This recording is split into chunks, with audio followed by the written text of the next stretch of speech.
ভাই লোক, সকাল সকাল এক কাপ কফিতে চুমুক মেরে আমি বেরিয়ে পড়লাম রস পোড়া দেখতে মাঠের মাঝখানে। খেজুরের রস। अबे साले। দেখলাম কোনো একজন রস প্রেমিক মানুষ বোতল টাঙিয়ে রেখেছে এই খেজুর গাছের মধ্যে। তা দেখতে দেখতে আমি দেখলাম পাশে এক কাকা আমাদের খেজুরের রস দিয়ে বাটি সাবান বানানোর কাজে উঠে পড়ে লেগেছে। अबे साले। তা রসের জোয়ার ভাটা দেখার পর সোজা আমি চলে গেলাম মাছের বাজারে এবং আমার বন্ধু দেখি মনের আনন্দতে মাছ কাটা শুরু করে দিয়েছে।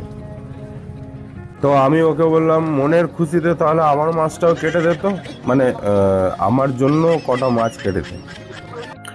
তো এই সকল কাণ্ড কারখানা মিটিয়ে নেওয়ার পর আমি বিকেলবেলাতে যখন ঘুম থেকে উঠে বাইরে বেরিয়ে এসে দেখি তো দুটো মাল্টি ন্যাশনাল প্লেয়ার আমার বাড়ির সামনে খেলা করছে। रोम रोम भाइयों। তবে এসব দেখতে দেখতে আমার কাকার সেই খেজুরের রস দিয়ে বানানো বাটি সাবানের কথাটা মনে পড়ে গেল।